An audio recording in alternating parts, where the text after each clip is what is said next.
All right. Well, welcome to episode 1 of the Black and Della podcast. Today we have George and myself, Travis Blackburn, George Modello, Travis Blackburn. Everyone always asks what the name Black and Della comes from. That's where it comes from. But we wanted to kind of get this podcast going because, I don't know, we've been talking about it for a while. We want clips every single week. We want to kind of tell you guys a little bit more about who we are. Obviously, we have all the door knocking videos and some videos of me speaking, but I thought it'd be good to just kind of have a whole, weekly podcast. Yeah. But that being said, a lot of you guys don't really know kind of where we came from, like what our whole come up was, why we're doing this together. So I thought today would be kind of a good introduction as to where we started and then to, where we're going. Right now the goal is at $400,000 a month producing insurance agency. So I guess we can just start at the very beginning. George, you want to explain some of it, where we first started? Yeah. So me and Travis grew up together in Orange County, California, in a little town, Laguna Niguel. We went to the same elementary school, middle school, high school. We'd seen each other around elementary school. We became friends in middle school. And then, pretty quickly, we were neighbors as well in the same neighborhood, coincidentally. Met in middle school, became friends, became really close friends, and we're pretty much just, best homies since then. Yeah, bro. So, we met in, 6th grade, Mr. Hackstad's class and math class. It was kind of weird. We were just boys from the jump. Yeah. Always kind of knew you at elementary school, but we never really talked or anything. And then, we just had a class together for the first time. And then I don't know. I think we had to get a partner for an assignment or something. Yeah. It was a day in math class, and then the teacher was partner up, and we'd seen each other we met at each other's neighborhood, and then we sat kind of close to each other, and we both just looked at each other, and then I also knew, dude, you had the hoverboard. I knew you had a hoverboard in middle school, and you're one of the first guys in middle school who had a hoverboard, and I was like, dang, this dude has a hoverboard, and that was one of the reasons why. But then after coming up and talking to you, we just ended up becoming boys, and then from there, yeah, bro. And then what did it look like after 6th grade? Basically, by the end of 7th grade is when we started kind of getting into shit. But pretty much all of 6th grade, we were just skateboarding. Yeah, I remember even during lunch, we would kind of hang around the same area at lunch together, but then we didn't really click with everybody else, and we would literally just go walk around the school and just chop it up together. Yeah. As 12-year-olds. Yeah. Just me and him walking around talking to each other. Not even, that was 11 at that point in 6th grade. Yeah. But then by the time we got into 7th grade, by the very end of 7th grade, that's when it all started kind of going downhill. I got my first vape, I remember that. And then from there it started to we just became little 12-year-old degenerates. Yeah, bro. It started going downhill. 7th grade, I think it was the very summer of 7th grade was when I first smoked weed. And I was out of one of those little dab pens. They first became a thing. The little carts. We were buying carts when they first came out. It became a thing. And they were plastic. They weren't even yeah. They didn't have they tasted glass. like Skittles, literally like candy. It was crazy. Mm-hmm. And then we started smoking. I don't know, at the time too. Yeah, I started vaping, and then at the time I was also selling vape juice, and then also just getting my hands on vapes and selling those to people at school. And then that was a fun part of 8th grade. We had a good time in that. It was really exciting because nobody else was doing it. Yeah, we were the first people. We were the only kids at our school fucking doing that shit. Bro. And people viewed us as fucking crazy for it. At the time I thought we were really sick, but looking back, people probably thought we were fucking psycho. Yeah. Tweaker kids. Yeah. And then we got caught. Our moms figured out that we were smoking weed. And then once we got caught smoking weed, it was pretty much okay, well, we're getting drug tested now. Let's just go and start drinking. Because you can't test for that. Yeah. So then I think the first night that we started drinking, the first night I ever got drunk was literally just a night where I think you slept over at my mom's house, and we just stole alcohol from her cabinet, filled it up with water, and then I don't even think we got that fucked up, but we didn't. But the real time was St. Patrick's Day. Yes, that was crazy. St. Patrick's Day, 8th grade. So at that point we were 13. Yeah, still to this day probably the most fun I've ever had drunk, to be honest. Yeah, it was St. Patrick's Day. We were sneaking Jello shots from the kitchen And like the occasional time, like a parent would sneak us one for fun. And then we stole a bunch. We started getting pretty drunk, and then we just stole bottles out of the cabinet, like just downing tequila and vodka. And we got on the roof with like a bottle of Smirnoff. And my sister, my older sister, I won't say her name. How old was she, do you think? Like mid-20s, I think. Or like early 20s, probably, like 24. Yeah. And yeah, it was like me, Travis, and my sister on the roof just chugging alcohol. Yeah. And then the night pretty much got, like, it started getting late. And then we were driving back. Like, Eden was going to drive us back to your house, which was literally just a few courts away in the same neighborhood. And I think one of us was like, let's drive to the beach. And then we just drove to Laguna. And, like, she had to have been, like, pretty blackout, too, right? She like, had to be drunk. She drove two fucking wasted 13-year-olds down the canyon. I remember literally sitting on the window in the car, fully out of the car, blackout drunk, holding on with one hand, like hanging out the window while she's going like 65 miles an hour down a canyon. And I was just screaming at the top of my lungs, like, this is fucking awesome. Like, literally hadn't even hit puberty.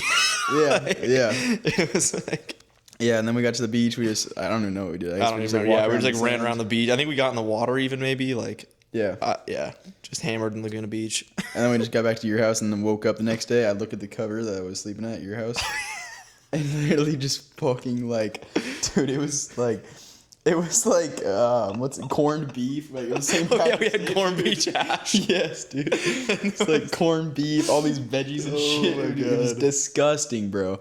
Just straight like vomit all over the covers. Dude, I remember it was like literally coming like all down the cover, like right, and we slept in the same bed. Like we woke up and seen it, and dude, you were like, that was not me. No way. You telling my mom, like, Diane, I swear to God, that was not me. Like, you're like, Eden came in here and puked on me in the middle of the night. That has to be what it was. No way I said that, bro. Yeah.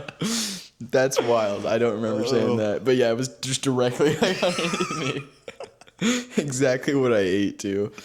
But yeah, that was our first time getting drunk. And then from there, we were like, this is sick. And then we just like kept going. Any chance we could. I would like, I'm going to go sleep over at Travis's house. Yeah. And we would just get fucking hammered. Yeah, bro. And then once that our moms, they almost kind of caught on to us. Like, obviously, like, they were like, we're drinking all this vodka. We're not getting drunk because we just kept like filling it back up with water. Yeah. So then it changed. Okay, well, how else are we going to get alcohol? Oh, I guess we got to go just end up stealing it. Yeah. Yeah. So it got to the point where we would go to grocery stores, and by freshman year, that's when it really started. Dude, I would go like every single night. And there was a time where like you were hanging out with like another group for a period of time. Then I was hanging out with another group. Mm-hmm. We were still friends. We'd hang out like every other weekend. But like I'd always go out for sure with that group. And we would go but you and I mean, we would go to Walmart and steal a bottle of Malibu and go sit in like a gutter. Yes. And just chug it behind Walmart. Yeah, dude. I mean, I probably stole thousands of dollars worth of alcohol. Oh, yeah. Especially going to, like, that one plaza in Aliso Viejo. Like, we would go there, like, every single, like, Friday and Saturday. Town center? Yes, and, like, bro, like, we'd get Mike's Hard Lemonade just thrown in the backpack. And just, I mean, it was just stupid. Somehow, we never got caught for it. And I did that for that full year. But, I guess before we got drunk, we also did mushrooms at 13 years old too. Oh my gosh, that was wild as well. That was probably the craziest night of my life. That was going into freshman year, the summer before high school. Yeah, the summer before high school, and we traded a Juul battery, one of my old Juul batteries, for a quad of mushrooms, 7.5 grams, and it was like this guy who I knew from my old football team. His sister was growing mushrooms out of her closet, so he was able to just get a bunch of them. And yeah, just traded it to us for a freaking Juul battery. Crazy. We didn't even weigh it out. We were just munching out of the bag. We were with... Yeah, we slept over at my house. Mm-hmm. We snuck up to the church in our neighborhood. Yeah, behind this church. It wasn't even like... It was like a elementary school. Like a Christian elementary school. Yeah. And then yeah, so yeah, there was like what? Like 12 a.m., maybe 1 a.m. when we left? Yeah. We were getting trip sat by like your friend from Arizona, Brad. And... he was just supposed to watch us the whole time. We didn't have like any water or anything. We weren't like scaling it out or anything. We were just eating. We had a quad and we were just eating as many as we thought we should. And then it got to the point for me, dude, it was so gross for me. I hated eating those things. And I don't think, did you even mind it that much? Like, you didn't really Oh, care. I hated it a lot. Did you? It was disgusting. Yeah, it was like in my teeth. I think we had pineapple juice to kind of wash it down, actually. Maybe, But that did not work very well. Anyway, like, my stomach, within like 40 minutes or so, maybe 45 minutes, I don't know, my stomach just wasn't feeling good just from eating them. And then we got to the park, and then you were like laughing your ass off, dude. You were just having an amazing time. Dude, I was so high, it was crazy. Crying, laughing. Like, it was nuts. Like, dude, just crying, laughing, and I was like sitting there, I was laying back, I just wasn't saying anything, dude. My like stomach hurt so bad. It didn't even hurt, I just felt like I was just gonna yak. And it was horrible. But then our trip sitter was looking at you, and he was like thinking it was like the most fun thing ever. Brad thought it was just awesome. And then he thought like, oh, dude, I want to do this too. Yeah, so at this point it's like 2:30 in the morning, 3 a.m. Mm-hmm. We went back to the church area, I think. Yep. Yeah. And then that's where you hit him. Yeah. Brad proceeded to eat. The guy that was supposed to trip set us proceeded to eat like the rest of the bag. Yeah. Which was like at least 4 grams of shrooms or something, or like 3 or 4. Yeah. It was crazy. Yeah. He was also like, I think 14. Yeah, he was 14. He's a year older than us. Yeah, and then so that was kind of a crazy situation. Yeah, and then so we went back to the church. He started eating them. I guess we were just watching him eat it, and then he was kind of finishing the rest of the bag as we were leaving the church to go back to the park. And I was like, dude, I can't see the mushroom bag. Like, I actually let you guys go back up to the spot up the hill to where they were at, and I stayed back because I was like, dude, if I smell those, like, I'm throwing up. There's no way. You guys get him. I guess he like eats what he needs to, but then he brings the bag with him, and then he continues. I'm like, I can't even look at him. Like, don't even show me what the bag looks like. You guys like were like 20 feet in front of me, and I like just stayed behind. I'm like, I can't smell him. I can't look at him. Just like stay in front of me. And as you guys, and I heard him like crack open the Ziploc bag. I literally heard the sound. It was just silent in our neighborhood. And then I don't know if it was the wind. It was probably just my mind playing tricks on me, but I tricked my mind into thinking that I smelt it, and then immediately ended up just like projectile vomiting like a fire hydrant. Everything. It was actually crazy. It like shot straight, like 8 feet in front of me. Dude, it's like out of a movie. They look like AI edited, dude. And after that, I felt way better. I was like, holy, needed that to happen. And then we went to the hot tub in the neighborhood. Yeah. So we had to sneak into our hot tub, and the way you do that is you have one guy hop the fence, and there's like a emergency exit button you press, and it unlocks the like exit door, and then everybody else could get in. And we hop in. We do that. We get into the hot tub. Yeah, wearing like our boxers, I think. But there were sensors all around. Yeah. And I go to the bathroom, stomach's just destroying me as I'm going to the bathroom. Dude, it went from like needing to throw up to that, and then as I come back, you guys are like, you're in the hot tub, just still not even knowing what's going on. Brad is like pacing around on the phone. I'm like, what the hell? I'm like, who's he on the phone with at 3 a.m.? I start tripping out, and it turns out that he took his mom's phone when we left to sneak out because I guess his phone was broken or something. I don't know. Yeah. And she found out, she like woke up in the middle of the night trying to look for her phone, couldn't find it, went into our room, saw that we weren't there, and then she used maybe your mom's phone or something to call. I think she had 2 phones. She used her other phone to like call the phone that was missing that Brad had. Yeah, okay. And then she's like, I'm assuming just like freaking out, like, where are you guys? Brad's like, oh, we're just hanging out. Yeah, and then all simultaneously as like she's freaking out saying like, okay, I'm coming to get you at the pool. Yeah, which is like right down the street from our house, like a walk away. All simultaneously at the same time, a security guard. Yeah, we just see a flashlight come in. He's like, hey, what are you guys doing? Yeah, we're like, and it's the neighborhood security guard just putting a huge flashlight on us while I'm so high I don't know what's happening. Yeah, and then like 2 seconds later, his mom pulls up in like her nightgown and is like, like, what are you guys doing? And I remember I just blurted out, I'm like, oh yeah, we had a few drinks. And the security guard was like, they're pupils are like. Yeah, he's like, no, this is more than alcohol. They're on something. Look at their eyes. And then Travis was just like, no, just a couple drinks. We're like, yeah, we just had a few drinks. And then she's like, okay, well, let's go. Like, yeah, I think Brad's mom was like embarrassed or something. She's like, no, it's fine. Just go away. I'll handle this. Like, yeah. And then we went back to your room, and then we just stayed silent the entire night. Yeah, we just dude, I'll never forget. I was like soaking wet, and I was like trying to put my jacket on after we got out of the pool. We had no towels or anything. And like I go to put my jacket on, and I literally got lost in my jacket. Like I couldn't figure out where my head went, and it took, I don't know, it felt like an eternity. I was stuck in the jacket. Brad couldn't. Dude, Brad literally walked back in his boxers like down the street. Yeah, he's just holding all of the clothes. Yeah. We're all just soaking wet. Yeah. Fucking tripping You balls. couldn't figure out your shirt, so you just had like your pants on. I think. Yeah, like sweat. And then I was able to put on like my pants, and then I put on my shirt backwards, and then, and then we walked back, and then yeah, we got back, and then we all just like pretty much just laid back on the floor, and then just like stared up at the ceiling, didn't say a thing to each other. Yeah, except because we were kind of coming down, and it was obviously turned into a terrible trip. We're like super paranoid. We thought we were cooked the next day. Yeah, and then Brad, since he ate the shroom so much later, he was like coming up still, so he couldn't stop like laughing. He's like, I gotta go pee, and I was like, I'm in here thinking I'm in like eternal hell. I was like, Brad, like we're all gonna be so fucked tomorrow. Like you have to shut the fuck up. Like, I was like freaking out while he's just like laughing his ass off and like. Yeah. And we woke up the next day, and they never knew a thing. They never knew a thing. They knew we like snuck out or something though. Oh yeah. And they knew we snuck out, and then they punished us by we had this old shitty boat in the Dana Point Harbor, and it was like a 20-something footer, and they made us wax the entire thing by hand off after like in like the beating hot sun after like a night of no sleep, like pretty much just hung over as fuck and like. Brad ended up like just walking. Yeah, Brad just off. left. He didn't give a fuck. He like passed out in a park down the street, literally just in the grass. Yeah, and that was that. And then it just kept transitioning and just like kind of getting into like just more alcohol, more stealing alcohol. Yeah. And then it got into freaking acid. Yeah, we started doing acid. Year. I started like selling acid. Me and my other friend bought. Yeah, that's crazy. Me and my friend bought a sheet together, and I had like we each got like 50 tabs, I think. That's so wild. And I was literally like, I didn't have a car or anything, and I was just selling it at school. I'd keep it in you my just got a my fat shoe. sheet. I remember that's insane, bro. Yeah.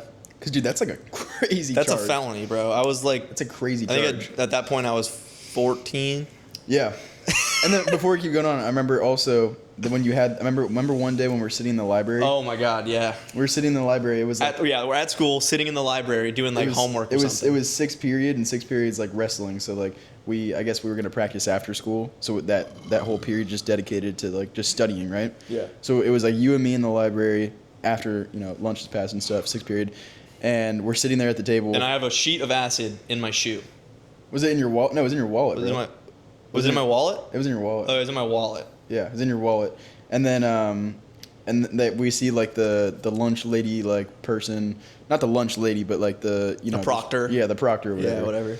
And she walks up to the librarian, and she's like has like a piece of paper or something that she's showing the Wasn't librarian. she with a police officer too? No, she wasn't. Am I tripping? Oh, okay. No. But she just shows like the librarian just like a sheet of paper or something, and they're both of them are looking around the whole library, and then the librarian points to us, like. And then like George is like, oh shoot, like dude. Yeah, I'm thinking I'm cooked. I'm like, oh my god, I'm going to jail. And all at the same time, I was vaping at the time, and I had a vape in my backpack. And then and George is like, Travis, like they're coming for me, like you got to take my acid. Yeah, I was like, Travis, take it right now, take the acid. Yeah, Travis I'm is like, fuck that. Yeah, I'm like, dude, I'm not taking your acid. No, bro. He's like, dude, I'm fucked. You have to take it, bro. You have to take it. And I'm like, I'm not taking it. And then she like comes up, the proctor comes up to our table, like looks at her paper, looks at us, and is like, all right, I need Travis Blackburn. And I'm like, look at him, and he's just like, and I'm like, well, great. And I follow the proctor to the office. I had like my vape in this like little like, it wasn't even like really a secret pouch. It was like the pouch that you'd put like your laptop into like a JanSport backpack. But it was one of those fat JanSport backpacks that had a bunch of pouches leading up to the big one. So she was going like it was like the vice principal, I think, or someone, and he was going through it. He was going through all the small ones first. He was like, "Oh, so what are your grades looking like?" At the time, I had a 4.0. Like I was doing good. I always got my shit done. It might have been like a 3.8 or something, but I had a 4.0, and I had been on like the honors roll and everything. And he's going through it and everything, like going through like the small pouches, not finding anything. We can keep continuing on. I'm like, oh yeah, I got an A in this class, got an A in this class. Oh yeah, I'm taking AP US History as well, got an A in this class. And he's just continuing going through. He's like impressed that that I'm a person, because most of the people that they check backpacks for, when they get a report for having something, like they're just kind of degens. And he gets to the point where he gets like the very end. He goes through it. I don't know if he saw it or not. Like it would have been pretty easy to find. And then he just closes it up. He's like, all right, you're all good. And I'm like, wow. Yeah. Walk out. Dude, if I would have got caught with that, I would have been expelled. 100%. Yeah. Literally expelled, and then I would have probably got some charge. Like something. I don't know what it was, but yeah. They definitely like put you on something. Yeah, like they I mean, I got like a misdemeanor too, like for having the fake ID that one night that you weren't there, having the open containers, and that they put me on community service for and everything. But that would have been horrible. But okay, so it went from so weed to drinking to mushrooms to acid, and then by the time we start to get into our like junior year, that's when it starts to like really ramp up. That's when we found like raves. It was during like COVID too. Yeah. So like we weren't even going to school. It was like all from home. And I remember they told us like, yeah, like if whatever the grades you have now you're gonna stay with. So like for me at least, school kind of just became like non-existent for that like year. I was like, dude, I went harder. I was like, dude, like this is perfect. I'm gonna be able to get like I just cheated on everything, like, but like I cheated on everything, but I like still was able to just get through it all online. Still stayed on top of my stuff, and then we got to like I think it was April of our junior year, and we went to this desert rave. Remember the NZT desert rave? So we were like at that point we were 16.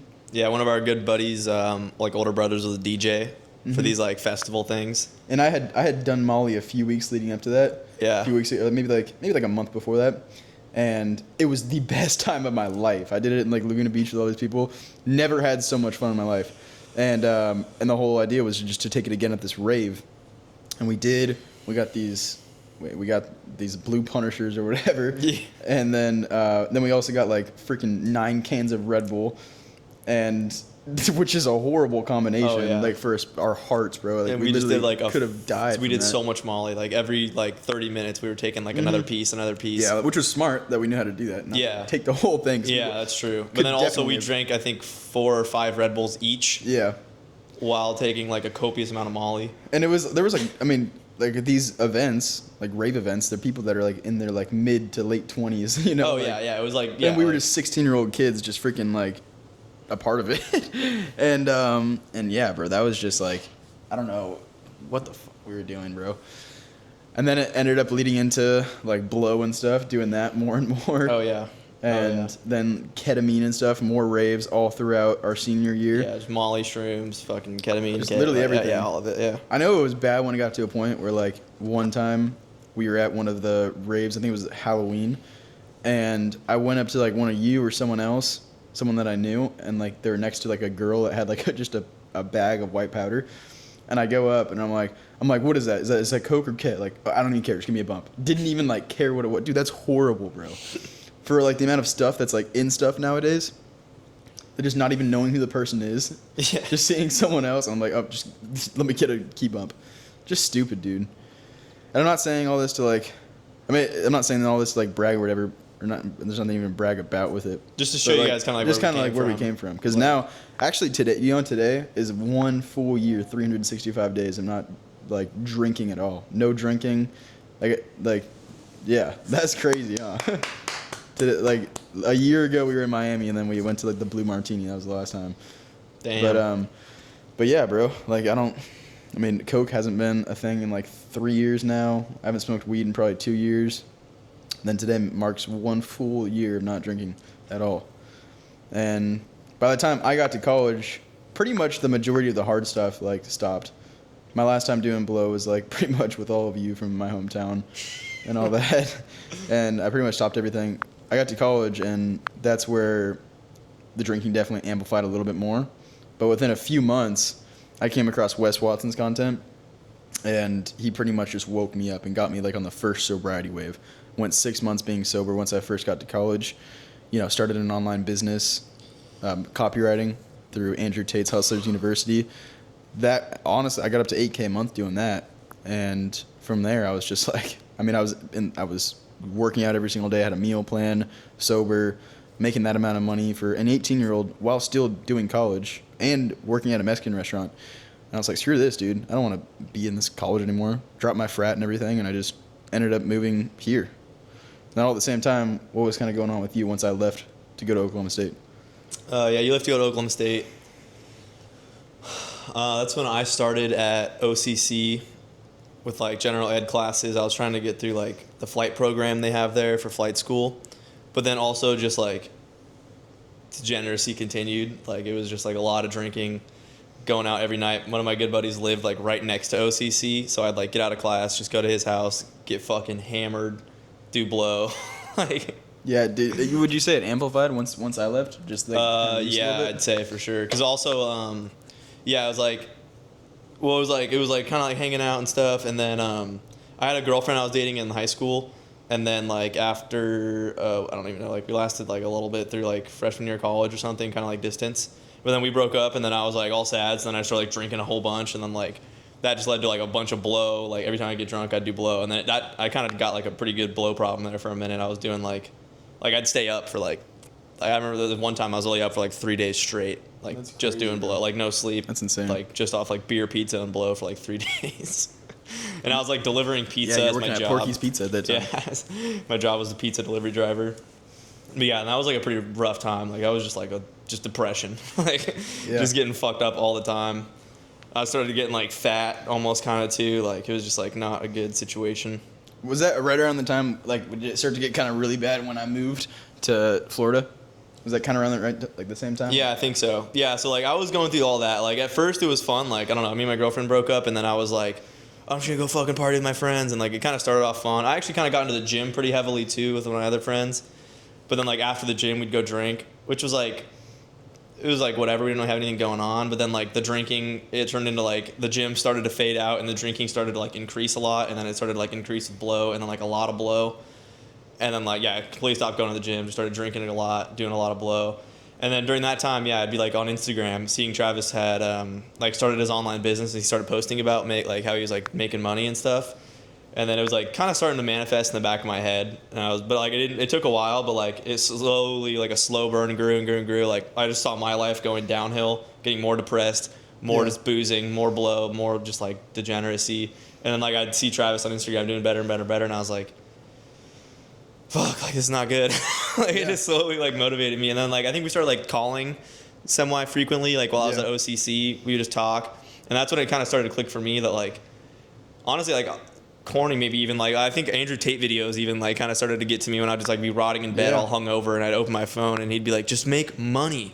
Yeah. And then like I'd see Travis, I was like, oh, okay, yeah, just make money. But then I'd see Travis actually like doing it, and I was like, and it kind of clicked for me, and I was like, all right, I need to start making money. So I tried to start figuring shit out. I bought like that pressure washer. Yeah. And I tried to start like, we actually came down to you for a week, and we tried to like pressure wash a bunch of houses to make money. That was in college. That was like for winter break when I was still in college. And then like I still was like, it was like teeter-tottering at that point. I'd go like a week sober, but then I'd the week of degeneracy, and then like more degeneracy. But then like I'd like sober up for a week. It was like this weird limbo of like this inner fight in my body, like trying to get better, but then also just falling back into bad habits. Yeah. And then, eventually I was just like, dude, I got to get the fuck out of here. I was talking to Travis, and Travis had been doing pretty good at this point with his copywriting. Yeah, I mean, up until that point, not like, it was going well. And when I finished like my first cut, like Wes Watson got me chopped as shit, like super, super cut, like below 10% body fat, but almost like to where you looked at me and like, it looked like I was like starved, bro. I didn't even like my abs were showing, but it didn't even look good, to the point where like, I was basically starving myself. I was on like 1,400 calories a day, like 90 grams of carbs, 220 protein, I think like 40 grams of fat, something just stupid like that.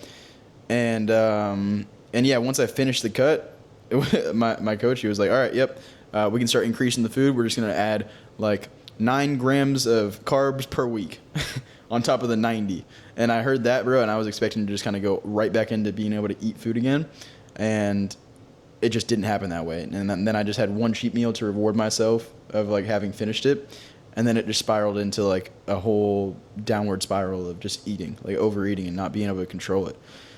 I wasn't drinking or anything at that point, but I just used like food as a thing. I literally like, it was the thing that was on my mind all the time. I stopped basically being motivated to work and do copywriting. That part of my business just started to go down. By the time I got down here in September, like in July, I was at like 5K a month, and then it started to go down to like 1K a month, which was not enough to cover food and rent. So I had to get a restaurant job, and I was working at Aruba down here, and like I was food running fried grouper sandwiches. I was the only white kid in this entire restaurant. The rest were just Haitians. They were cool guys, but like, none of them really cared about anything, and they'd all show up to work high, drunk, drinking Coronas and stuff mid-shift while they're like mixing the fryers and stuff. I stopped posting daily content, and kind of just like looked at myself. I gained 30 pounds during that time in a month. 30 pounds in a month, 140 to like 170 something. Just looked horrible. And I was just like, I felt so defeated, bro. I was like, wow, this is September. Everyone else just is now starting college again. I basically just publicly failed online, telling everyone I was going to drop out of college, start this business, get here. And now I'm not posting content anymore. And I'm working in a kitchen with a bunch of Haitians and serving fried grouper sandwiches, like hating my life, dude. Like it got to the point where I would just stare at and especially in the very beginning, like September time, that's slow season for Florida. Everything around like the hot season, even summer now, kind of just slows down restaurant wise because people come down for spring when it's cold. So we would only get like some days there'd only be like 15 plates that I'd run out over like an 18-hour shift, and the rest would just be standing there. And I would even ask my boss, like, is there anything I can do? Like in the meantime, he's like, nope, just stay in here, wait for the next one. And I'm like, so I remember like I would literally like sit back, look at the clock, and just visualize ways of just smoking myself. It was horrible, bro. It was really horrible. And that went on for like, from September until probably like November. I didn't even know what I was going to do with my life. I was so unhappy every single day with just another visualization of just smoking myself. And like, I was like telling George, I'm like, dude, you got to come down here or something, you know? Yeah. And this was at the time when I was thinking about moving out. Yeah. I was like thinking about moving out with like some other of my friends. I just wanted to like get out of my house. But then I realized like I think I wanted to like get out. Yeah, he mentioned like he's got a spare room. And I was like, dude, I'm trying to move out. And then Travis was just like, come down here, bro. Yeah. And I was like, fuck, for real? And he was like, yeah. And I was like, okay, I was thinking like down the street, like across the country, like move across the country. Like that's, yeah. Fuck. Like, I was like, yeah, probably. But then that was like, all right, yeah, maybe in like a few months I'll move down. And then we kind of kept talking about it. And like at first it didn't really seem like an actual plan, but then we kept talking about it. And it like slowly became more into fruition that's actually you wanted to like pay off a few credit cards. You're like, I don't want to move out before. Yeah, that's what it was. I had like a bunch of debt. I wanted this like trip to Europe that I just fully funded on like credit cards. Yeah, like, yeah. Was in a bunch of fucking debt and just doing a bunch of drugs. I was like, I gotta get the fuck out of here. Yeah, dude. But yeah, dude, I was praying you come down because I was just like, dude, I had no friends down here, you know, just at this restaurant, just hating my life. And then you come down. I think like a week before you come down, like I'm like, okay, George is coming down. And then I got into running. I saw Nick Bear's like 100-mile race documentary. And from there, I started running like 5 miles a day. I was like, I'm going to sign up for a marathon. So about December 2023, I signed up for a marathon that was going to be in February. Started running 5 miles a day. That helped me like control my hunger. So I wouldn't just go out and like binge eat. There'd be days where I ate like 7,000 calories. I just get the protein powder bucket, and I just get a spoon, just literally start eating out of the protein bucket thing. It was stupid. I just could not control my hunger, but that helped it a lot. And then I knew you were coming down, so I locked back in with copywriting a little bit more. I had some gold and silver that I ended up selling. And I had like, it was like $4,000 in gold and silver that I sold. So that put like some money in my bank account. And then I decided I wanted to do like a launch for one of my clients, Claude, who was doing online fitness coaching for moms. We made like a whole new course. I marketed the entire thing. We had like weekly webinars and everything, and put everything into it. You remember that period of time when I was doing that? Yeah. And you were cleaning boats at the time. Yeah, I got like a diving job. Mm-hmm. Yeah, you got the diving job, and then I got up to like $5,000 that month, plus like the $4,000 I sold in gold and silver. So I had a little bit of money stacked up back in that would have been like January, February, and then it got to the point where you were starting to do the Seawalls, and then we kind of talked about it, like, dude, like how much money are you making from Seawalls? Yeah, so I was getting paid like $300 a day, which to me was like, when I first started, was crazy money because I came from delivering pizzas fucking 2-3 days a week. So then I got into like diving boats, and I thought I was on top of the world. I was making $300 a day, like 4 days a week. I was like, I'm fucking rich. Like, yeah, let's go. I was pissed too, low key. I was like, dude, how the fuck is he making this much money? Like, he's making like, and I was just getting like, I mean, obviously when you're doing a launch for a client, it takes so much build up until like launch day, and then you start to see the sales. But you were honestly making great money, and I was just like, this is at crazy. the time, like that was the most money I'd ever seen. I was like, fuck yeah. $300 a day, like 6 days a week. Yeah, that's pretty good. It's pretty good for like 19 years old. Yeah.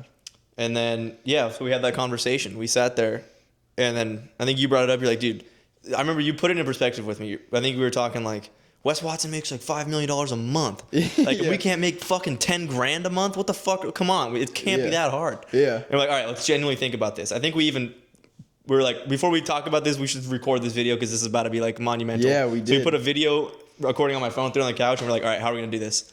And you're like, all right, well, I mean, what do you do? Like, clean the seawalls? Like, Jake's, my boss, was charging like $1,500 to clean that seawall, and I was getting paid $300. Travis was like, why don't we just do it? Yeah. And I was like, I mean, yeah, we could, but we gotta like. But then I was like remembering, like, I had no idea like any sales experience. I was like, well, he's got that guy that like goes and gets the jobs. I think he like goes around just the neighborhood and like knocks on doors and like tries to like get people to like let us clean the seawall. Right. And then I don't even know. From there, I was like, okay, I mean, like, yeah, maybe we could figure something out like that. We got to clean the seawall and we got to get the clients. Yeah. And then yeah, we were and like, then we looked in like how much it would cost you to actually get. We overpaid like crazy for that. Yeah. What did we spend? $5,000 on it or something? Yeah, $5,000 on that pressure washer. Yeah. We could have got it for $1,000 off of like Bronco. Yeah. But pretty much the gold and silver money that I had, maybe I had like $9,000 in my account at that time. But the gold and silver money that we had that I got, and then just what I made off that launch, I was like you pretty much were like, dude, I don't have that much to put in, and I'm like, dude, I'm just gonna put everything that I have into it. We'll just get it here. The sales that we make, you pay me back over time, and then we'll make it work. And then basically he was like, all right. And then I was like, all right. And then I called the guy. It was like a phone sales call for the pressure washer for the company that I called. Gave him my card information. He typed it in. And then within a couple of weeks, it was going to get delivered, maybe like a week and a half. Mm-hmm. And then during that time, we were just like, okay, I mean, I guess while it's coming, let's just line jobs up. Yeah. So I was still working for the guy at the time, and I was telling him, I was like, hey, can I try like the door knocking thing? Can I try the door knocking thing? I want to figure it out, because I've learned that the guy that would get the sales would also get $300 per sale he got. Yeah. I was like, I'm in the water for fucking 10 hours pressure washing these oysters, and he knocks on a door for 4 seconds, and we get paid the same amount of money. Stupid. I was like, what? So then I was like hitting on my boss, like, yo, let me go try that door knocking part of the business. And then the guy that did the door knocking like brought me along one day. And like I thought it was a complex process. I had no sales knowledge at all, no door knocking knowledge. And then I see him just knocking doors, door-to-door sales, and like I saw how like simple it was. I was like, you got paid $300 to sell that guy, and I gotta go clean the wall for $300. I was like, oh yeah, we got that. Literally trained with him one day, and then me and Travis went. I kind of explained to Travis how I saw that guy doing it, and then we just went out and like tried it on our own. And I think within like that week of waiting for that pressure washer to come, we were knocking a bunch of doors, and we lined up like $10,000 worth of jobs. Yeah. Literally, like within like a few days. Of literally, dude, that was so we lined up crazy. $10,000 worth of jobs, and my mind was blown. I was like, we're gonna make $10,000, and all those jobs were within like, or it was like $8,500 worth of jobs, but they were all booked for the same week. And I was like, bro, we're gonna make $8,500 that week. Yeah. I was like, what? Like, I know, it was crazy. No way. And then so crazy. Once we had that super successful day of door knocking, I literally in the street, we were knocking doors. I called my boss, like, I'm putting in my 2 weeks. We gotta go. And then, did you actually finish up your 2 weeks, or was it just like a? Yeah, I think I did like 1 week, and then he had a new guy come in that I was supposed to train, and I trained him for like 2 days, and then that was that. It was like 8 more days of work or whatever. And then by that point, we had like a whole month of jobs booked out, and it was gonna be like a $35,000 month worth of jobs. Yeah. And that's when it like we were like, oh, like that's still not even that crazy. Still, not crazy at all, but comparatively, nuts, like completely nuts to us. We were like, holy crap! And then we started getting out the camera, and then like we started like recording each other do the door-to-door stuff. Yeah, we started recording the videos, and then also we started actually fulfilling the service and getting paid the money. Yeah. And oh my God, we thought, we were like, holy crap, we're the richest people in the world. Yeah, and then that went on. That was like I think our first job, because like the launch that I did like went in from like February into March. I think we officially started kind of working in the very beginning of April 2024. And then the job started to come through. We started making money, and we just kind of thought we were on top of the world. It was like honestly insane. It was really cool. Like, and dude, talk about how grueling the work is, bro. It's like the hardest work of all time. I don't know. Yeah, like it's like people are like, oh yeah, I did some pressure washing work. So like imagine like pressure washing itself is a bitch, right? You're standing there having a pressure wash. Now imagine you're in like a wetsuit with a goggles, a snorkel, pressure washing underwater while holding your breath. This pressure washer is blasting you backwards underwater like a jetpack. So you have to kick your fins behind you the other direction just to stay on the wall. Yeah. Legit the hardest work you could ever possibly imagine. Dude, it sucks, bro. And you're getting like like these microscopic little oyster shells. And it takes all day. Like this isn't a 3 hour. This is like a 10-hour day. Yeah, literally 10 of hours. The most grueling physical labor you could ever imagine. You're bleeding. There's not a single day you come off of a wall and not be bleeding somewhere. Yeah. Like, just brutal. Dude, like, yeah. And like the little microscopic pieces would just like break off to get like into your wetsuit and stuff. You'd have like crabs and stuff in your wetsuit. Literally, yeah. Like, You'd just be like chilling and you see a crab crawl across your face in the there's water. There's bull sharks in the water and shit. Oh, like, yeah. One never came up to us, but like, I remember our very first job that we sold, but before we were getting in there, the guy came up, he's like, you guys like, no, there are sharks in this water, right? Like, just want you to be careful. Like, this is what I saw like just the other night. And it was like he had one of those. It was like a 6-foot bull shark. Yeah, literally a bull shark just swimming around, like right where we were about to go. Like underneath his dock. And I'm like, great, like that's amazing. Yeah. And then another time too, like then there's stingrays too, fat ass stingrays. There was one that I saw like right underneath me. I had to like just spray underwater to kind of get it to just like swim away, and it was like super scared from it. But yeah, bro, that was some of the hardest work of all time. Like literally, like it took everything out of you. Everything. It was like, oh yeah. And it just sucks too, because you can't like play music or anything. It's just you and your thoughts. It's like time. Just like the loudest like underwater it, all like, day. blows Like it would literally eardrums. blow out your ear. It was painful to your ears. Yeah. Like my hearing's still shot from that. Yeah. Like I still can't hear properly. Dude, and then just to make like, I mean, technically it would be $15 for a job, but we had to split that. Yeah, so we'd sell our jobs for like low end was like 1,400, high end was like $2,000. Yeah, dude, I mean, we would even sell some for 1,000. Yeah, when it was like a small We even wall. took times for like 900 sometimes. Yeah, if we had to. And then there was like a day of knocking and a day of cleaning. So it really wasn't even that much money. But like, just, I don't know, it was like still even like way more money. Like in the beginning at least, like that first month we put up for not having anything, it was cool. Yeah, it was like, damn. And then from there, and then in May, we kept doing it. And then May, I had like a fat trading one. That was crazy, bro. Yeah, that was nuts. Yeah, go ahead and explain that. Yeah, that was like, I made like $50K off of like, it was like the recoming of Roaring Kitty for like the whole AMC and GME thing. And I was telling George, I'm like, dude, like this is going to make money. This is going to like do something. This is going to do something. I joined this guy's trading community. And like the first time I tried, like I just threw some money at it because, you know, I had like 5,000 to play with or whatever. And lost like a few hundred. I was like, oh, that's kind of stupid. And then the second time, like, I honestly just didn't even touch it for like a week or so. I didn't even know how to like use the thing. I didn't know how to like even sell options after I bought them.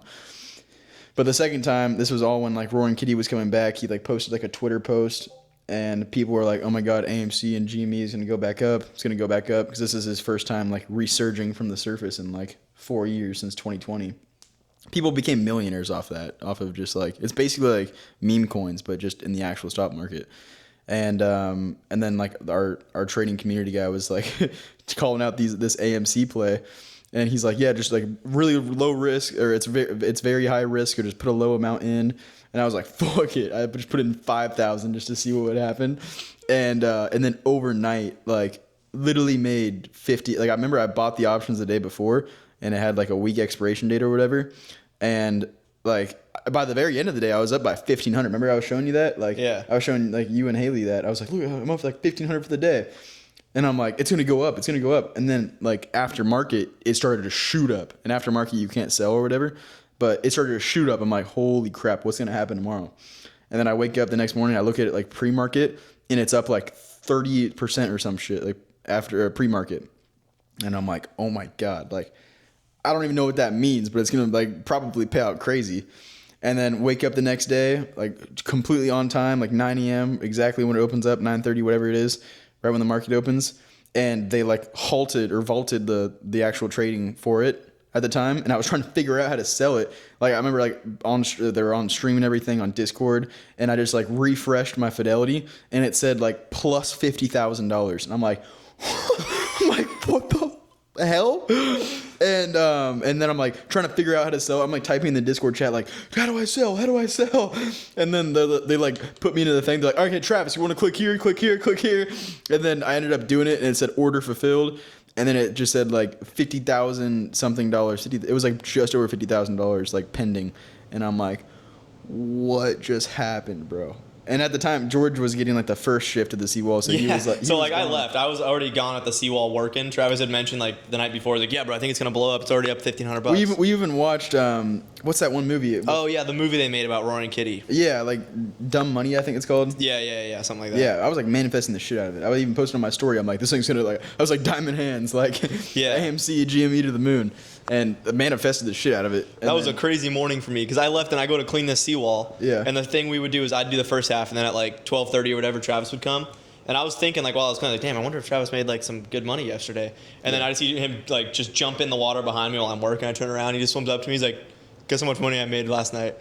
And I was What, like, did I say guess? or something like that. You're like, or it was something. He just swims up to me and like it was something along the lines of like, I made $50,000.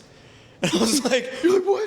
what the fuck? We're both like in our wetsuits swimming next to each other Like, underneath with this like, dock. scuba, And I was with like, scuba what the masks and fuck? everything. Like, Yeah, we're it wearing was scuba crazy. masks. Like, That I was was- like, why are you here? Like, you still came to clean the seawall? Yeah, I still came. I literally still came to clean the seawall. Like I wasn't gonna just not. Yeah, I could have just been like, all right, George, get out of the water. We're going to Poppy Steak. Yeah. Like, Like, I was like, what the fuck? Like, yeah, that was crazy. And then yeah, just finished up the rest of the. That was the best seawall cleaning I've ever done. Like I was so happy the entire time. I was like, I'm just gonna finish this up. I opened back up my phone to like a million messages, like DMs of people responding to my story after I posted it. And then off that seawall, it was like another like $50 sale, maybe $1,500. yeah, like straight in the bank account that day. Yeah. Damn. Like, Yeah, so that whole day was like a $5,100 day. And that was the most amount of money I've ever made in a day. And then $51,000 day. Yeah, 51,000, not 5,100. 51,000. And yeah, bro, that was just wild. That was just a straight blessing. And then like that was a really cool month. That was a crazy month. That was still one of like the best months for me to date. And then after that, I had like a 50-mile race. That was super sick. Trained my ass off for that. And I remember like, Oh, that was like the same week, huh? yeah, it was all in the same week. Yeah, it was like Monday was when I made like the trading win, or no, it was Tuesday when I made the trading win, and then my 50-mile race was on Thursday or something. And I just remember like just such like I literally just felt on top of the world. Like when I did that 50-mile race, opened my account the next day, and I literally had like 65,000 in there or whatever, and I was like, what the hell, bro? And I remember I was like, and the night before my race, I was looking at Porsches because I just wanted to buy one, like the Porsche Macan, and I even like texted a guy on like literally like a dealership. I responded to him like mid race too, and then yeah, I got back from the race, and then 2 days later went to Miami and then put a down payment of like $30,000 on this Porsche Macan 2022. It's almost brand new, like less than 1,000 miles. And then yeah, literally we felt so up, bro. Like we literally felt so up. Like Yeah. we're The just- crazy, the turnaround from like right before I moved out Yeah, to bro. Florida to that was Dude, that like was literally like a January, February, it was March. like a 4-month period, April, 5 May. months maybe. Yeah, 5 months. Like 5 months. 4 months and some change. From both of us being the bottom of the barrel, like worst worst feeling, situation like ever. the most depressed we've been, the Yeah. shittiest life positions we'd ever been in, to that in like 4.5 months. It was crazy. And was then just- and then we were vibing for a minute, low key, like from Yeah. like all the way from May, June. We just kept banging out jobs. It's not like we stopped or anything. Like that happened. I got the Porsche. Like we were spending kind of stupid. Like we were going after Spending. like really stupid. Like All the money we made, we were just yeah, dropping at restaurants. Yeah, we just go to restaurants and just pull up. in the anything Porsche. we just wanted. thought- It wasn't a we question. just We'd thought go we were anywhere and it sick. was just like, yeah, I'll buy that, and that. Yeah, like, and then we'd tip like $300, $400 at steakhouses, just like being stupid, like literally just one just- night, didn't we tip like $600 that one night? Yes. At Fleming's, like just Well, no, I think the whole thing. I think we tipped like 300. 300. Oh, I was think, it? We were like but throwing the 100 bill down. total because I paid for the girl that I was seeing at the time. then Oh we yeah, paid. I was paid for my girlfriend, And then all of it, like I think together the bill was 600 to 700, maybe 800. Yeah. But I remember even posting like we were just like, dude, we just didn't even care. I'm like, George, you want to go band for band on the tip? And I would like throw out. yeah, like he put 100 for the tip, and then I threw 100 for the tip. And he's like, oh yeah, and then he put 100 for the tip. And then you're like, all right, fuck that. yeah, and I was like, okay, like fucking And $700. then, yeah, dude, just so stupid. And then yeah, we just did that, and then July came around, and our boy from California flew down, and he FaceTimed me. This was like literally right before we were going to knock, so it was like a Sunday. He FaceTimes me. He's in a G-Wagon. He's like, "Yo, Travis," and I'm like, "Yo, what's up?" He's like, "I'm in Miami, dude," and I'm like, "Oh God, this dude had motion." I don't want to like really say anything, but dude, M's, and he was one of like my really good friends even before I was talking to George. Like we'd go to like Six Flags, we'd go to he'd sleep over at my house. We were on the same football team, like best friends for a minute. And then he comes out and he's like, dude, let's link up, let's go meet up, get some dinner in Miami. I'm like, bet. So we finish the knocking day, we drive down. This is a Sunday. Drive down to Miami, we go Moxie's, meet up with him, and he's like, and then right after Moxie's we go to Komodo, and then meet up with like the rest of his squad because he flew private with like 20 people, and we meet up with him at Komodo, and they're like, oh, you got to come with us to live. Like we're going to live, you got to come with us. Yeah, we were both like. Well, and we were both like, no, at first, like, dude, my girlfriend would kill me. I can't go. Yeah, to the club yeah, and we also had a Seawall drop the very next day on Monday. Yeah, so we were both like super locked in at this point, like sober. So locked in, bro. Like so locked in. Every day knocking, like Seawall's Monday through Friday, knock all day Saturday, all day Sunday, work Monday through Friday, like locked in is like gym every day, and we were like a club. We're like I was 10 months sober at that point too. Yeah, we're like 10 months, maybe 9 months. We're like no, and he's like you have to come. Yeah, he's like you said, he was worth like crazy money at the time. And we were just like, he's like, dude, we're gonna get a private section. Like last night when we went to the club last night, we spent $80,000 at the club. I was like, what? And I'm like, and then finally we're like, okay, we're gonna go and like we're just gonna experience it for what it is. Yeah, we just gotta go see what it's like. Yeah. So then we do.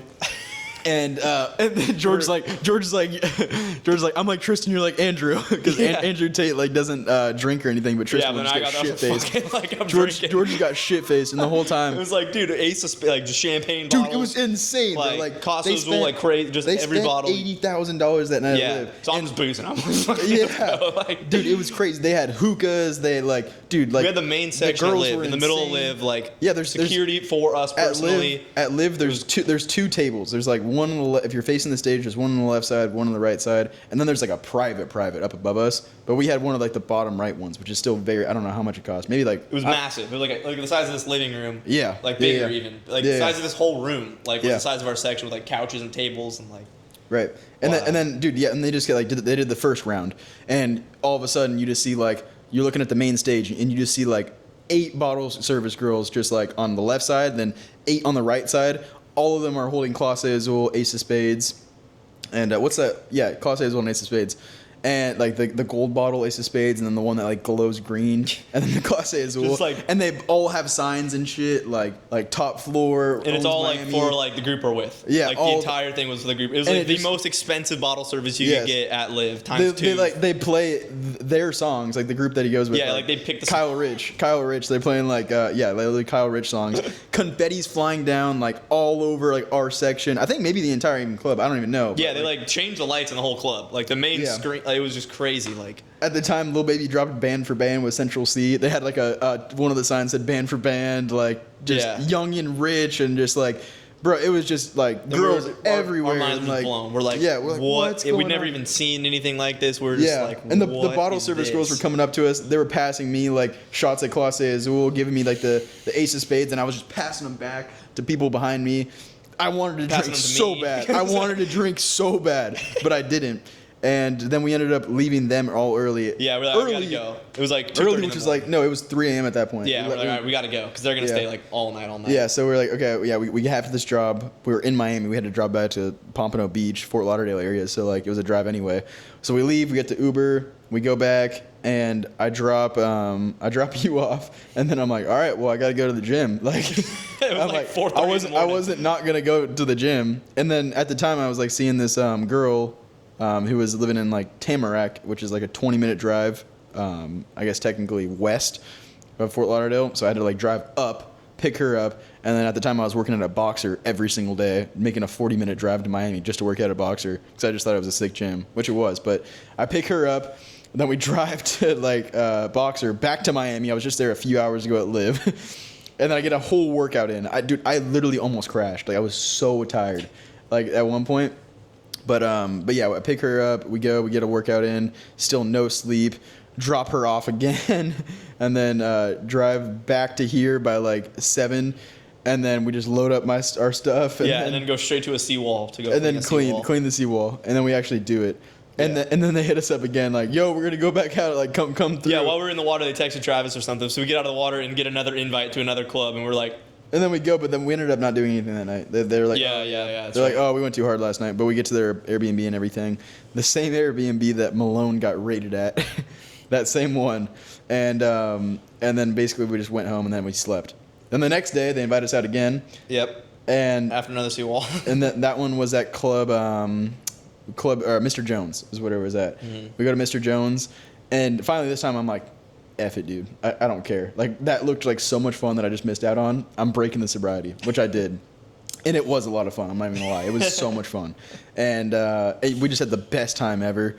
Like, same exact thing basically as Live. Not as, like, I guess high quality as Live because Mr. Jones just isn't, but I mean, basically the same exact money spent. Like, all the lights are changing colors just for us every confetti. Literally bottle service every like 10 minutes. Mr. Jones has this thing too where they have like a car that like is somehow connected to the ceiling that just like it like drives in the air, and there's just like a hot chick in it, like just I don't even know, with like signs everywhere, like just more bottle service. There wasn't even enough room on the table for the amount of bottles that were like coming on. Yeah, it was like too many bottles. They had to send us home with whole cardboard boxes, just 10 bottles of like Casa Azul per box. Yeah, we're just going home with all these bottles. And I got just dude. And then like we walk out, I was so personally I was just destroyed. Oh yeah, you hadn't drank in like 8 months or something. Yeah, and then we walk out. I throw up like.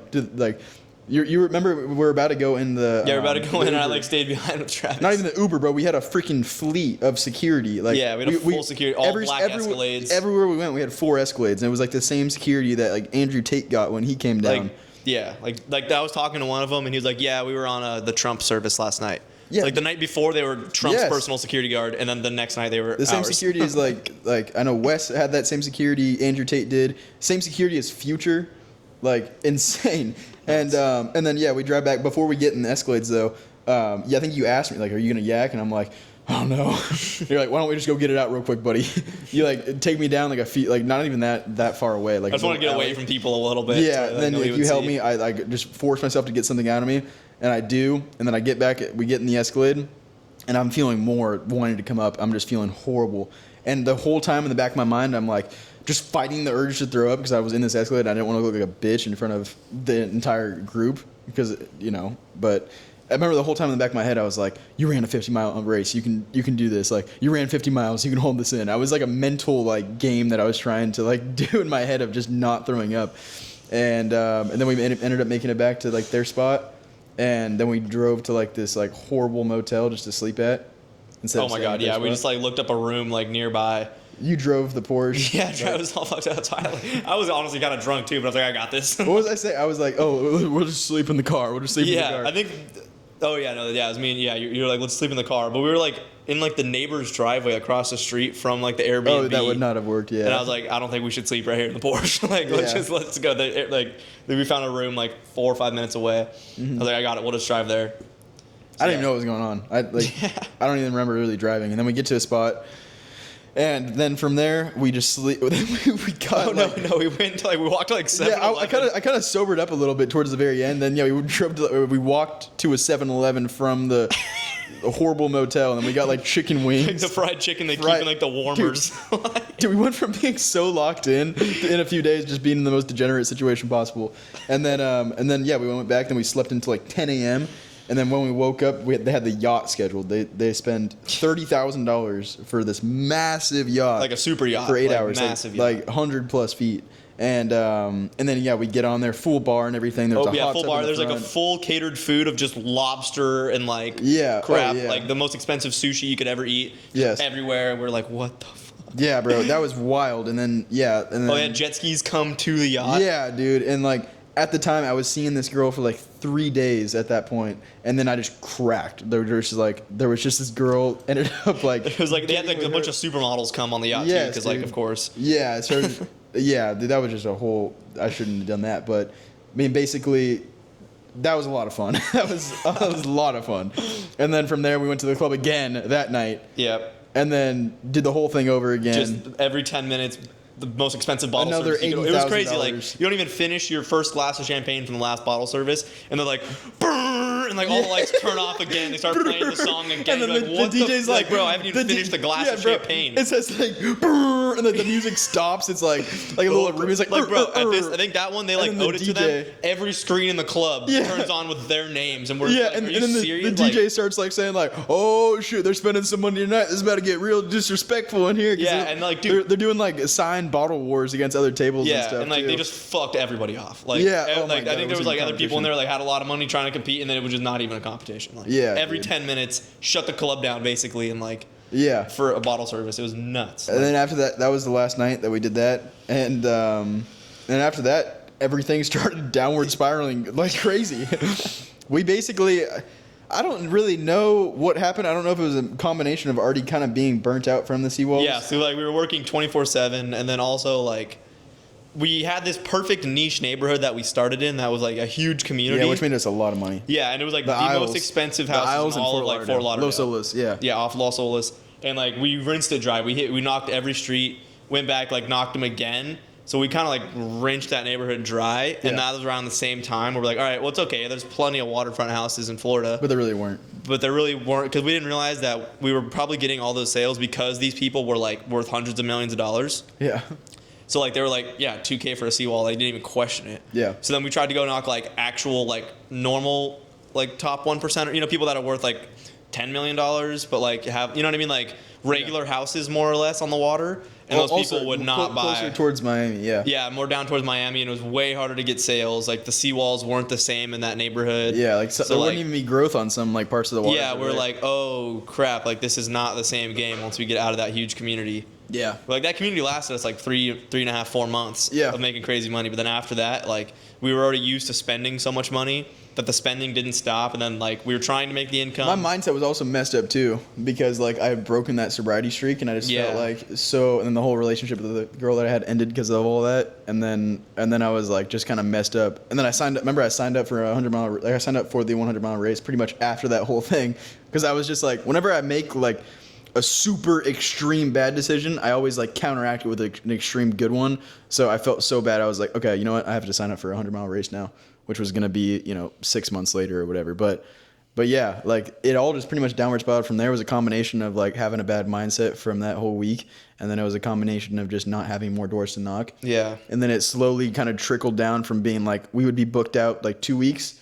And then to where it'd be like, we got to make a sale so we have a job tomorrow. Yeah, and then it came to like, then we like wouldn't make a sale, and we're like, damn, okay, we have to knock again tomorrow, and then we'd maybe get like one, and then like some days we wouldn't even work. It'd be like, we were having to sell them for way lower prices. We're selling them for like less than $1,000 compared to like they were used to be like almost $2K every time. Yeah. So like it just became like way less sales, way less profitable. Yeah. And we were like, fuck. We're cooked. we're cooked. Yeah, we were like, oh, damn. And I remember like one day too, like we hadn't got a job in a week. I just remember this one day. It was like in August, and it was actually late July, probably around this time last year exactly.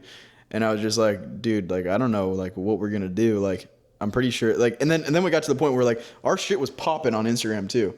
We're like, I mean, I was getting views. We would make views of like us just saying stupid stuff. Yeah. Reels of me just like acting like a douchebag saying stupid stuff. Like some of the videos that we were making would literally get like one specifically got like 7,000 comments one time. Mm-hmm. And it was all hate because it was just like something stupid. And then, but also our door-to-door reels that were getting crazy stuff. Every single time we posted a door-to-door reel, it got minimum like 15 to 20K views.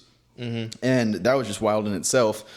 But yeah, it got to the point where it was like, I mean, we have to do something else, bro. Because like some of the people too, they were like saying, "You're the third person who's knocked on our door this week for Seawall." Yeah. So like other companies, I don't know if it's from us posting or like as well as like the company I used to work for, I think eventually made their way south enough to where we were also knocking. So there was like 3 companies, including us, knocking the same neighborhoods that weren't as profitable, and like sales just plummet. We're like, bro, like this isn't working. Like it clicked, and we're like, so go on with that. Yeah.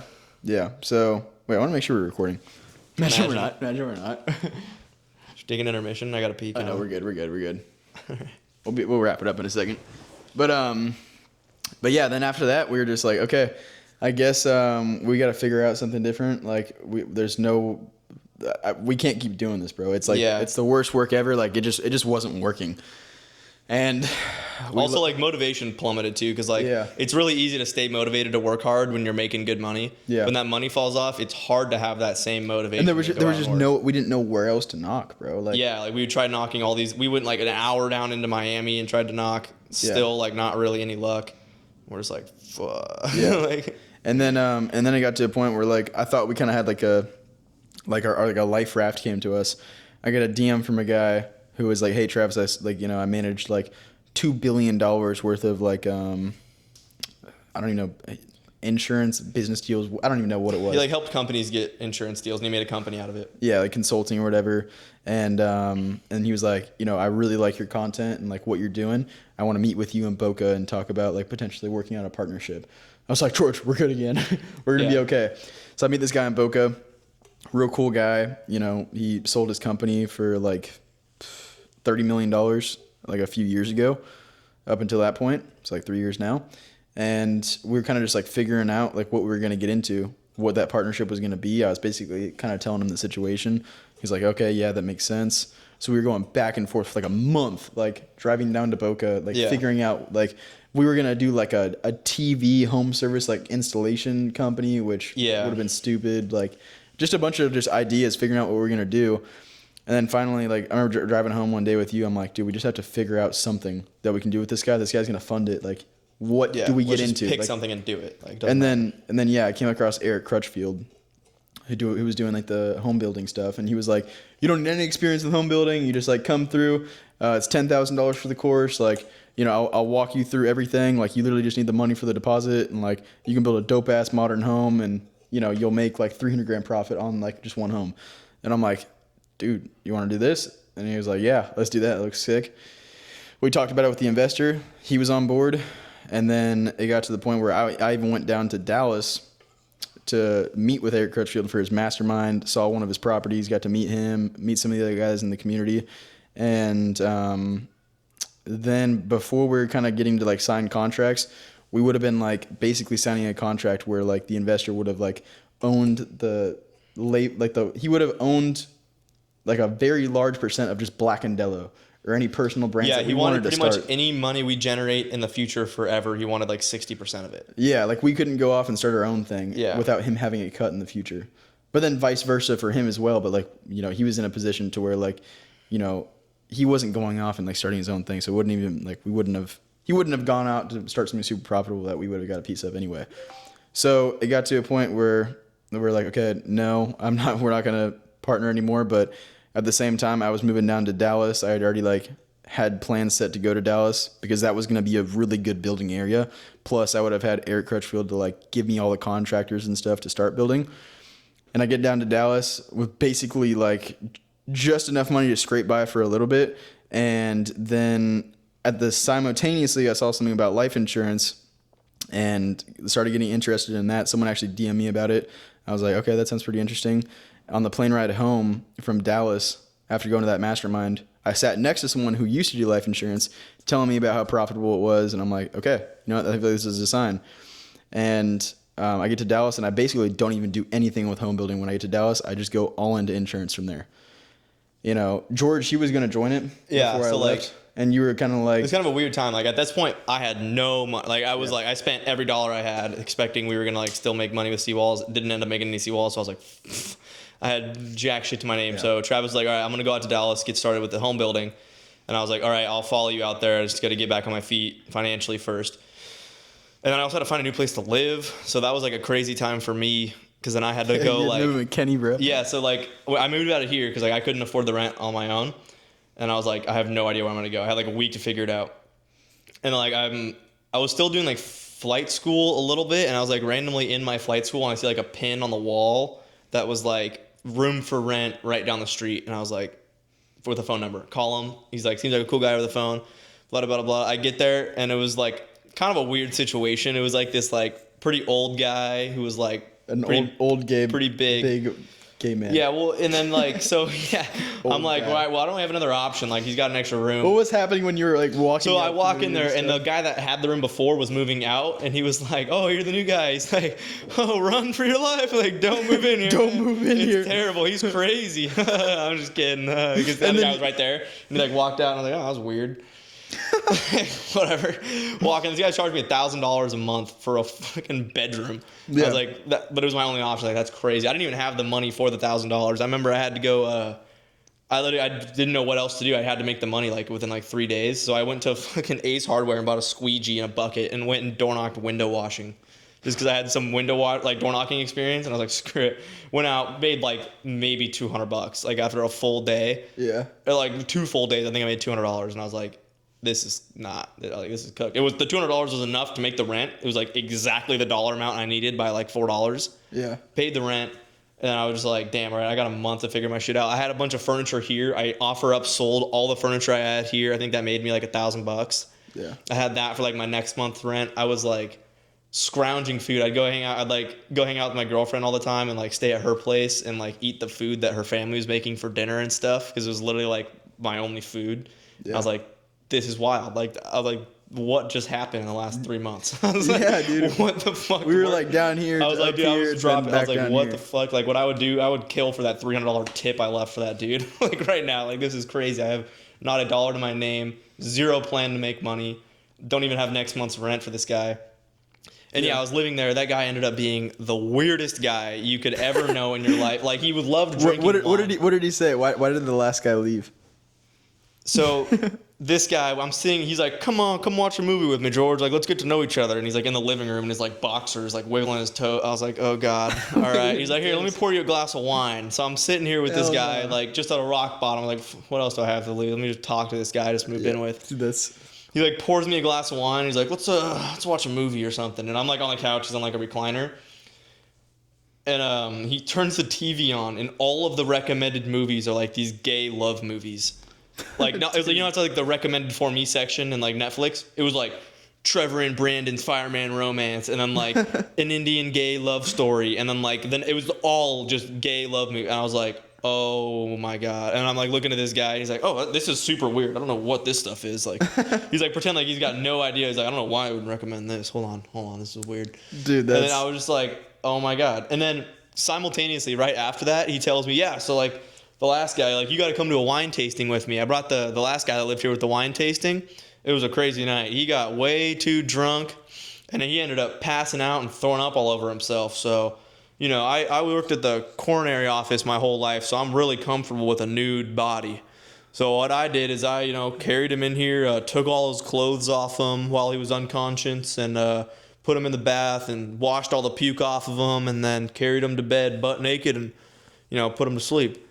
And I was just sitting there like, I was like, oh my God, what did I just move into? I was like, I was like, oh my God. That's why he moved out. That's why, yeah. And I was like, yeah, I would move out too. I don't even know why he stayed a single day after that. Like, he said he, he's like, it was crazy. Doors? He woke up the next day in his bed, and then he came out here and he asked me why he was naked, and he had no memory of anything from the night before. Weird. I was like, you roofied that guy? I was like, what are you talking? I was like, oh. Did you lock your door and stuff? Oh my God. I locked my door every night. I had this pellet gun, like a BB, like a super powerful pellet gun. I would literally sleep with it under my pillow. No joke. I'd lock my doors, lock all the windows. Even though he had a key, it wouldn't even matter.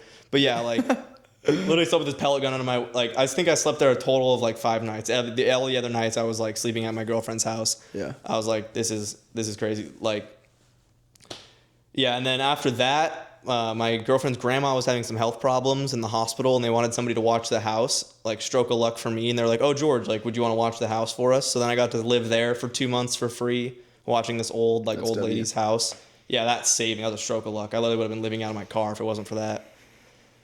And then, yeah, I was there for 2 months. It was just the most down bad, like, period ever. Travis was, like, out in Dallas trying to do insurance. Yeah, also, he just started insurance. Credit card debt, taking loans from family, like, just to be able to pay rent. And then, like, it got to a point where I still wasn't even making money. Like, I was getting my ass kicked. I maybe only wrote, like, $3,000 my first month. Second month, $10,000. But that wasn't even profit, bro. Like, dude, off of $10,000 a month, I maybe might have been profitable a little bit, but, like, not enough to pay for rent, food, and everything. Yeah. And then, I got a job at that point. I was driving around one day, or no, I hit up my old boss, the original guy I was cleaning seawalls for. I was like, dude, like, do you have any jobs available? Like, and he was like, yeah, you can come help out. One of our guys just broke his hand. So then I started like cleaning boats like 2-3 days a week for him, which would pay me like $800 a week maybe. So that was enough to like get out of credit card debt and like get some money under my belt and like survive. And then ended up finding another truck that was like a dive service. I called that guy. He had an opening, so I started working for him. And then he actually got me on full time, like $300 a day. So now I was making like $1,500 a week doing that. And then I was finally like could take a breath, and I was like, oh my God, thank God I'm not living out of my car right now. Found like a tiny apartment that I moved into for like $1,000 a month, basically. With your girlfriend? Yeah, with my girlfriend. So we'd split the rent, and I'd moved in there, and I was like, damn. Like, it was kind of just like a crazy moment of like this, you know what I mean? The past 6 months were like the most this to this, like instantly, you know, it was like, what happened? It was just a weird time. Yeah. Oh wow, I was in Dallas just not making shit, like barely just enough to scratch by. Like, I was running a bunch. I was locked back in though. That's for sure. I was definitely locked in. I didn't go out one time in Dallas, like not even once. I literally just stayed at the apartment, worked. I was running 8 miles a day at that point, training up for my 100-mile race that I had coming up in a few months that I signed up for after the whole Miami week. And I was on like, you know, 8+ hours a day, just dialing, $400 or $500 a day. And then it got to a point in January, or it actually got to a point in December where my 100-mile race was coming up, and I spent money on leads with a lead vendor that's just trash and didn't make any money from it. And I was literally down to like $32 in my account at that point, living in this Dallas apartment. And I had the 100-mile race like the very next day. So the Uber to get from my apartment in Dallas to the airport to go to Jacksonville for my race was $31. So they had like $1.32 in my account, like $2,000 in credit card debt at this point. And I was like, I guess we're just gonna run the race. Like, trained up for this entire time. Let's just do that and get there. And right when I get to the airport, randomly I get like a payout from American Amicable for like $700. I'm like, not even 700. Yeah, about $700. I'm like, that's lit. Needed that. I meet up with my mom at the airport because she flew from California to Dallas. I was in Dallas, which was like the connecting airport to Jacksonville. Meet up with her. I'm like, oh, Mom, let me take you out to lunch. And she's like, are you sure? She knew I was doing horrible. I'm like, yeah. Take her out to like a little Mexican restaurant in the airport. We get food there, and then we fly to Jacksonville, pay for all my groceries and stuff. I run the race. I definitely was like in like a hungry mindset at the point. I wasn't like, I didn't feel defeated. I just kind of felt like, you know, I don't have any money in my account. I'm going to put it all into this race right now. Just everything that's building up in me, I'm just going to lay it all out in this race. Ran that race, got first place for my age group, 25 and under. Was super fulfilling. I didn't even care that I didn't even have money in my account. That was sick. Like, I was just like, I felt it was awesome after that. It was very, very accomplishing. And then another payout hit after I ran that race. And then at the same time, I was running coaching programs on just discipline, mindset, consistency, being able to wake up early, being able to follow a meal plan, being able to run 8 miles a day, and then running the 100-mile race. That gave me super crazy credibility. So I was running like a little coaching offer at the same time, so I wasn't really making shit from insurance. And that month in January, I made like $10,000 just off of coaching programs. So I was like, I had enough money on my feet again, was feeling a little bit better. And then a month after that, I made the move to Tampa because that's where our new office was getting built for insurance. And then basically was still down to almost nothing in my account again, but packed up all my stuff, broke the lease. It was like $13,000 to break my lease, but I was getting notes in my car around that time of just like some person, hopefully it was a chick, I don't know who it was, but some person just saying very sexual things on these sticky notes and leaving it in my car window. And I had put them in my drawer, just kind of because I thought it was funny, and took pictures of them, posted a few on my story. I just thought it was funny. I was like, oh, maybe she's hot. Probably wasn't, but I just thought it was funny. But then I was looking through the terms of my agreements in my lease, and I'm like, how do I get out of this thing? I looked through it, and there was like a term about like sexual misconduct. Like if you're like getting sexually harassed, that's like a clause that you can have built in to just break your lease. So I'm like, you know what? I'm going to go talk to my lease people and be like, I'm feeling very uncomfortable living here. I can't live here anymore. These are the post notes that have been happening. They somehow knew who it was, and they're like, oh yeah, we can't tell you who it is, but we understand. Okay, you only have to pay half of your lease getting broken, and it was like $4,000. So it was less than half, really, or more than half. It was only like $4,000 to break the lease, and then I had like a payment plan, so I was able to pay it over time. So I broke the lease, got out of Dallas after only being there for 5 months. It was like a year lease. And got to Tampa and opened up the office. By that point, once I got to Tampa, St. Petersburg, I actually started like getting a little bit better. Not to where I was breaking even each month. I was actually able to put aside a few thousand each month. You know, once I got to St. Petersburg, I wrote like a 20K month and then a 30K month in March. And then by April, I started to like break out. I started actually to become very good at sales, got closer to God, and everything was kind of working out for me a little bit more. Wrote a 60K month in April. And that's kind of when you were like, okay. It was right before the 60K. I think it was like after the 30K month. Okay, that's what like it was. He'd been talking to me about it, and I was like, yeah, I could see going on, basically. And then when he first went, I was like, try it out. Like, if it works out, like, I'd be down to try it, but like, I just don't. You even had your exam scheduled. You were like, fuck it. You're like, Yeah, I had like this, I don't know. It was like, if it works out, like insurance sale, like telesales. In my head, I was like, dude, I've always done these like blue collar type jobs, and I was like, telesales, like that is not my. Yeah. Like I can't call people and sell insurance. I was like, what the fuck, sell insurance? I was like, no way. But then he started like making money, and he was posting about it, and I'd see it, and I was like, damn. And then like that's when I was working for the dive job, so I was making okay money. It was like $1,500 a week. But then like he'd post like a $1,500 sale, and I was like, damn, Travis just made like almost what I make in a week in like a day. And then like 2 days later, he'd make another sale, and like 2 days later, another sale. And then I was like, damn, you just made the fucking triple what I made this week. Yeah. I was like, fuck, all right, I'm down. like he was calling me, and I was like, yep, I'm doing it. Like, let's do it. like, yeah. So he started hopping on part-time. I was in the St. Petersburg office. I was renting out an office space that was like $1,000 and also paying rent. I was sleeping on the couch at that time too, because the 3 people that I moved down with at the time, we wanted to get a nice apartment. We wanted it close to the office, and we also needed a place that allowed dogs because one of the guys had a German Shepherd, and there was either a 1-bedroom or the penthouse available. Or a 2-bedroom. So we couldn't just have gotten a 3-bedroom. Now, at the time I was doing my early wake ups and everything, and that was my thinking. I'm like, all right, you can get the 2nd bedroom. Obviously, the other guy, you know, he got the first because it kind of was like it was 3 guys. My upline, me, and then a 3rd guy who came on like a few months after I did. So we were kind of going in terms of like seniority on like who can get like the 2nd bedroom. But I was like, you know what, I'm gonna wake up early. I'll probably wake you up when I'm making my breakfast. Like, just take the 2nd bedroom. I'll be on the couch. It's only gonna be temporary. We're gonna get rich anyway, and then just move up to the penthouse or whatever eventually. But that did not happen. I ended up sleeping on that couch for like 5 months. And after I wrote my 60K month, 3 months into being there in St. Petersburg, I saw how much I actually profited, and it was only like $9,000 off a 60K submit month or 55K submit month or whatever, just based off the lead spend. They never moved my comp up past 80%, which screwed me, and a bunch of other factors. Plus, I just was having issues with my upline and everything. So I was like, all right.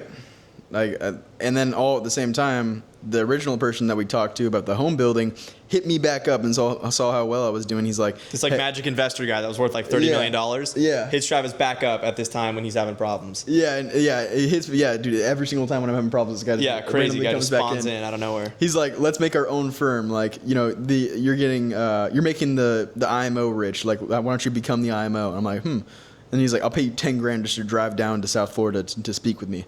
And I'm like, hell yeah, bro. $10,000 profit. Like, I make that in like a month right now. Like, absolutely. So I drive down, meet with him. He actually gives me the $10,000. George is there too.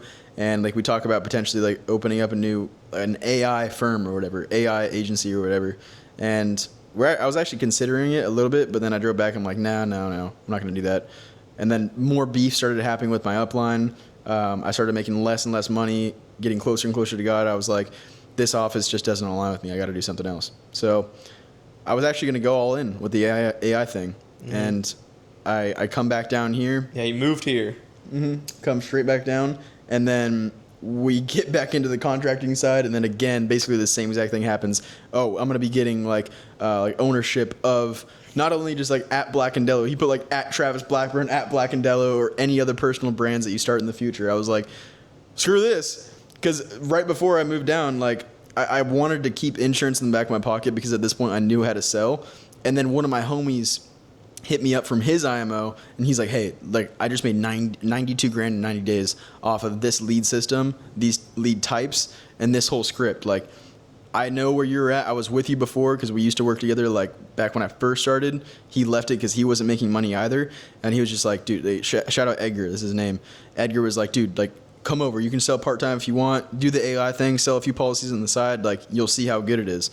So that was always in my back pocket. And then once the whole contracting thing happened with the AI guy, and it wasn't going to work out, I was like, okay, like I'm just going to go all in with this because this new IMO, Unitrust, is built for bringing on the masses and then having a very plug-and-play, duplicatable system. Like, everyone runs the same leads, everyone runs the same script, everyone just... And people are actually profitable. Like, I knew people were making money. So I was like, bet, let's just do it. My first, like, literally the first week I started... And I was recruiting like crazy because people were calling me saying, why are you leaving, why are you leaving? I went from number one in production for the month of April to just leaving out of nowhere. So that definitely raised questions, and people were asking why I was leaving. And I was bringing on a ton of people from my social media because when I made the announcement that I was leaving my current life insurance position, one Instagram account got 30,000, the other got 30,000, and then TikTok got like about 30,000 too. So that altogether got like 100,000 views. And I brought on a lot of people from that. Within like 4 days of living here, I ICA'd like 50 plus people all at once, just taking recruiting call after recruiting call after recruiting call. So I knew I had a massive team that was about to come on.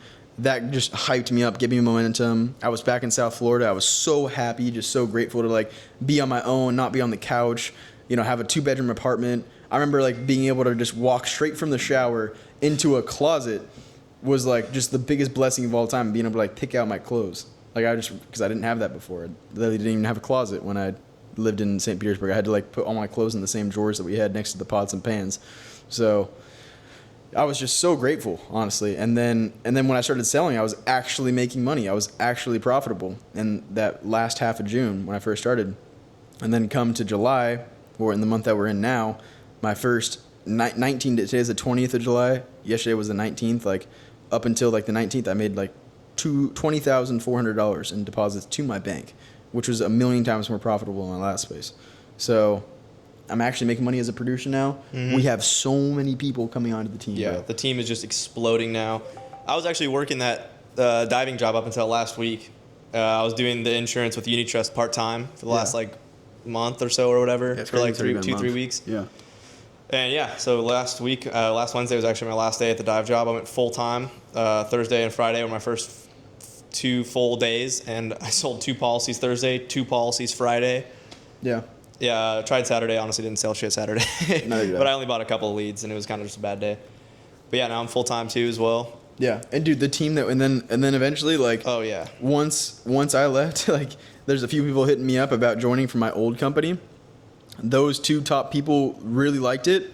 They ended up signing their ICA, and then we got on a call with like the rest of the old company that I was with, and like they all liked it too. And now like basically like half of the place that I was at before is now just coming over to here, a part of our team, which is just wild. And then on top of that, I already have like 25 guys who are already like have all their contracts submitted in their writing.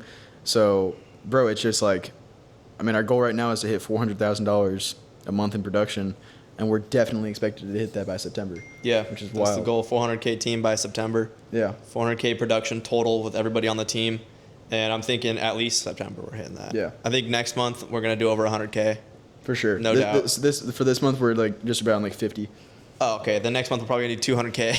Yeah, probably. And yeah, the goal right now is $400,000 team production. Yep. And then once the team hits $1 million, I'll be able to hit equity partner, and that's like a equity of the entire pool of the production under InsurTech. Yeah. Which is insane.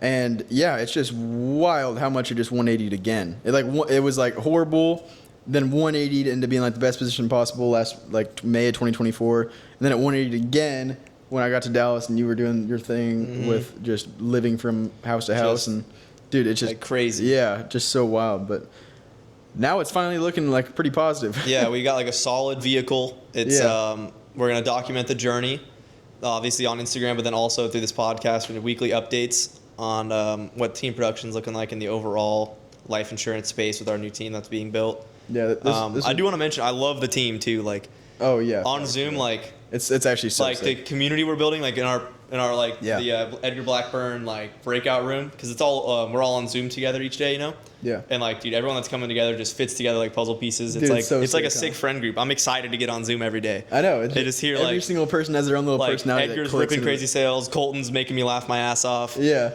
Like it's just like it's Everyone sick. fits perfect. Everyone fits perfectly, and it's like just the perfect environment, and it's looking like it's about to be a great journey. Yeah. And yeah, we're gonna document it. It's gonna be sick. And then we got the yours coming up. I think the yours is Oh, gonna yeah. come. Yours is gonna come. I think by the very end of this year. Mini trial for Travis's birthday on Tuesday. Oh yeah. Rent out a little purple yours for my 21st coming up in 2 days. On Tuesday, so happy early birthday to Travis. Yep. Not gonna drink, and we're gonna go to the Hard Rock and buy a gun and then gamble and get a lift in that boxer instead. So gonna be a sick that'll Tuesday. be awesome. But I hope you guys enjoyed the video. This is a little like we just kind of wanted to recap our entire kind of just journey up to this point because we've never really done that before. Yeah, so everyone kind of gets like where we're from, like the journey of like, well, yeah, what it's been basically. And then now from here on out, I think podcasts are going to be like 90% more just the journey of our insurance team, really. Yeah. And like updates on that and life in general. Yeah. But yeah. That's pretty much it. All right. Well, hope you guys enjoyed watching the Black and Della podcast, episode 1. We're going to do these every single Sunday, and we better stick to that. And we'll see you on the next one. Let's go. Peace. Oh, I got to pee so bad.